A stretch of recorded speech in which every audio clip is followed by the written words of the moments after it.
열왕기상 15장 1절에서 8절까지 말씀 한 절씩 교독합니다.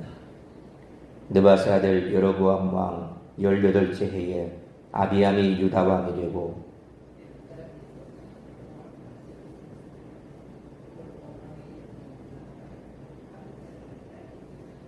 아비암이 그의 아버지가 이미 행한 모든 죄를 행하고 그의 마음이 그의 조상 다윗의 마음과 같지 아니하여 그의 하나님 여호와 앞에 온전하지 못하였으나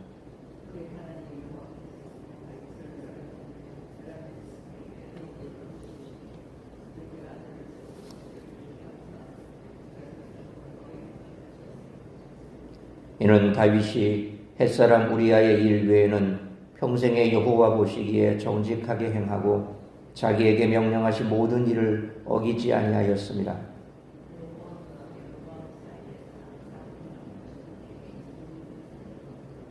아비암과 여로보암 사이에도 전쟁이 있으니라. 아비암의 남은 사적과 그 행한 모든 일은 유다왕 역대지략에 기록되지 아니하였느냐. 아비암이 그의 조상들과 함께 자니 다윗성에 장사되고 그 아들 아사가 대신하여 왕이 되니라.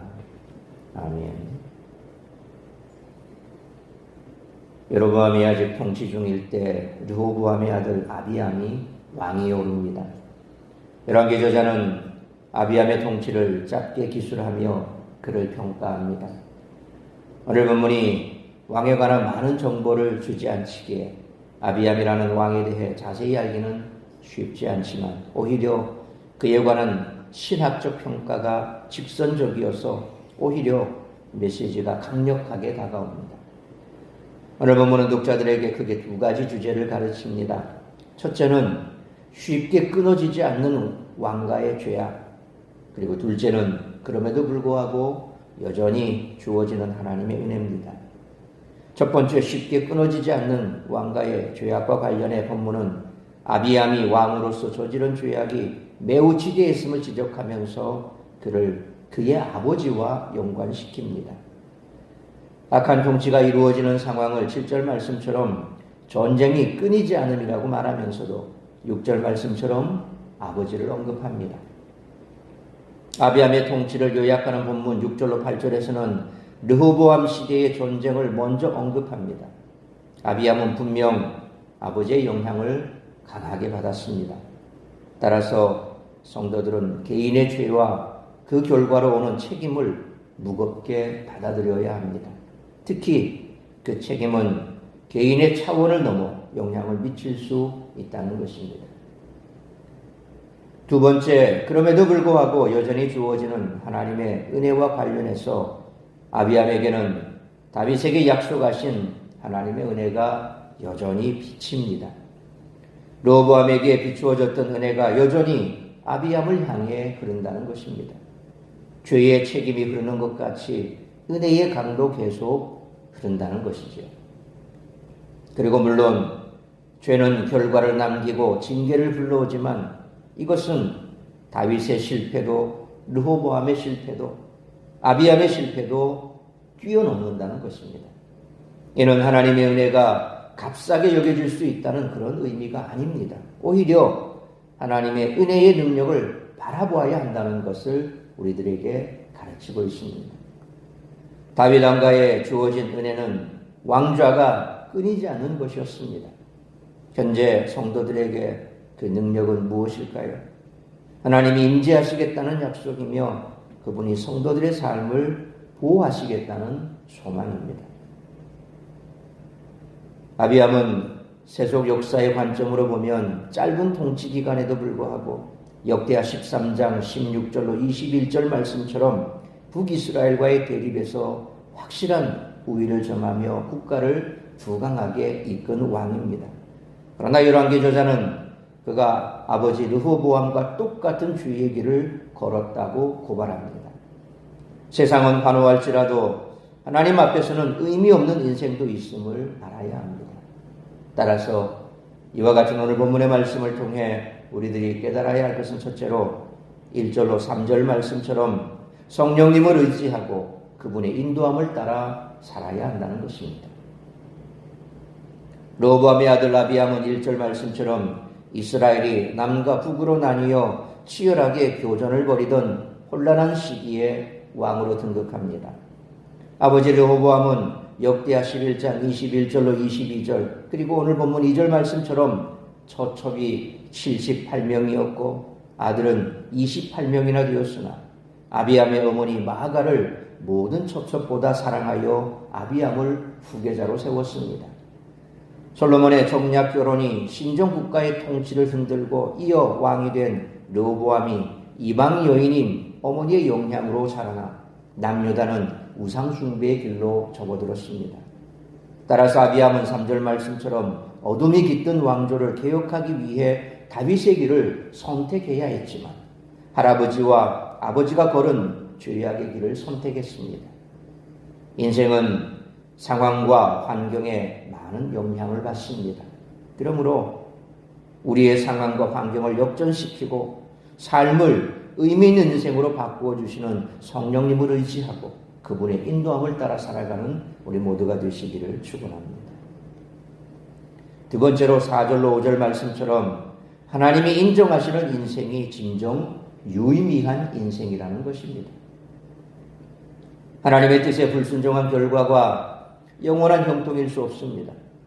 북이스라엘이 계속된 반역으로 왕조가 9번이나 바뀌는 혼란을 겪었던 반면에 남유다는 왕들의 우상 숭배에도 불구하고 왕조가 약 400년이나 존속했습니다. 그 이유는 4절 말씀처럼 하나님의 은총의 등불이 다윗 왕조를 비추고 있었기 때문입니다. 아비암이 선택해야 했던 길은 아버지 르호보암의 길이 아니었습니다. 5절 말씀처럼 비록 하나님 앞에 범죄하게 되었지만 돌이켜 평생 하나님 보시기에 정직했던 다윗의 길을 선택해야만 했습니다.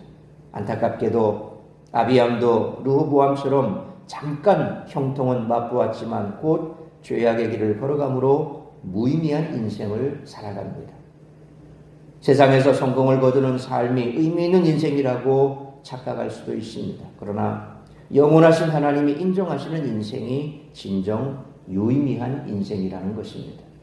그러므로 세상 사람들이 부러워하는 성공한 삶을 꿈꾸며 쫓는 것이 아니라 하나님께서 기뻐하시는 삶을 살아가는 우리 모두가 되시기를 축원합니다. 세 번째로 6절로 8절 말씀처럼 우리의 마음과 생각이 바른 길을 향하고 있는지를 늘 점검해야 한다는 것입니다. 여로보암의 반역으로 이스라엘이 분열된 직후 군사를 일으킨 르호보암에게 하나님은 12장 24절 말씀처럼 형제와 싸우는 것을 막으셨습니다. 그러나 6절 말씀처럼 르호보암과 여로보암의 전쟁이 계속되었다는 것은 그들이 하나님께 불순종했음을 알려줍니다. 열왕기 저자는 7절 말씀처럼 여로보암과 전쟁을 계속했다는 기록으로 아비암의 삶을 정리했는데 이로써 그가 하나님과의 관계가 끊어진 불통의 통치를 계속해 나갔음을 알 수가 있습니다.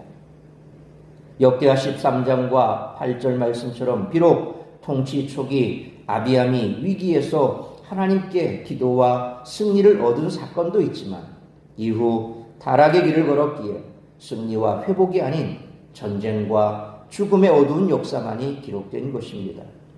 아비암은 하나님께 의지해 전쟁에서 승리하는 은혜를 경험했음에도 불구하고 이후 하나님과 소통이 끊어진 삶을 산 인물입니다.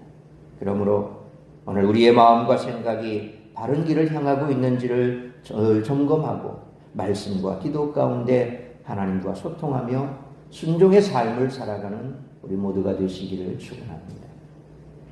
사랑하는 성도 여러분, 아비암은 통치 초반 하나님의 은혜와 승리를 경험했습니다. 그러나 점차 하나님과 불통하며 아버지 르호보암이 걸었던 죄악의 길을 선택했습니다. 그렇게 아버지의 삶과 판박이인 의미 없는 인생을 살았습니다. 그러므로 하나님이 기뻐하시는 의미 있는 인생이 되기 위해서 잠깐 눈에 보이는 세상 것들은 하나님 안에서 아무것도 아님을 깨달아 늘 하나님과 소통하며 성령님의 지혜로 바른 길을 선택하고 순종의 삶을 살아가는 우리 모두가 되시기를 주님의 이름으로 축원합니다. 기도하겠습니다. 걸어가신 아버지 하나님, 은혜와 사랑을 감사합니다. 오늘도 이 새벽을 깨워 말씀으로 예배로 하루를 시작하게 하시니 감사합니다. 태풍의 영향으로 이곳에도 많은 바람이 불고 있고 또 비가 예상이 됩니다. 일본 열도를 통과하고 있는 그 태풍으로 인하여 많은 피해가 일어나고 있습니다. 비록 우상 가득하고 죄악 가득한 그 땅이나 그곳에도 하나님의 백성이 있는 줄 압니다. 그들을 불쌍히 여겨주시고 이 태풍이 무사히 지나갈 수 있도록 은혜를 베풀어 주옵시며, 오늘 우리의 삶 가운데서도 죄악 가운데 있어 이와 같은 풍랑이 일 때가 있습니다.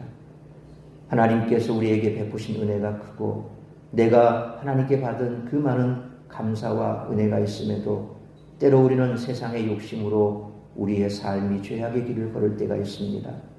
르호보암이 하나님의 은혜를 받고 그 아들 아비암이 하나님의 은혜를 받았음에도 불구하고 선조 다윗의 길을 걷지 아니하고 죄악의 길을 걸어 결국은 하나님께 많은 책망을 받았던 것을 생각하면 우리가 늘 삶의 길을 바로 걸어가고 있는지를 돌아보는 은혜가 있어야 할 줄 믿습니다.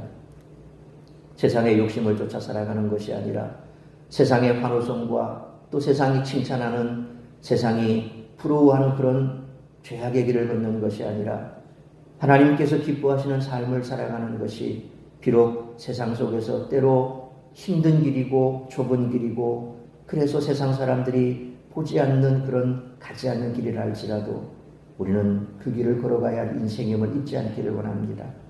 세상 속에서 환호한 삶이 성공한 삶이 아니라 하나님께서 기뻐하시는 삶이 유의미한 인생이고 성공한 삶이라는 사실을 기억하고 오늘도 우리가 가야 할 그 길, 좁은 문으로 들어가 좁은 길을 걸어가며 우리 주님 가신 그 길 십자가 지고 내 십자가 지고 주님을 쫓아가는 그런 삶을 살아가기로 결단케 하여 주옵소서.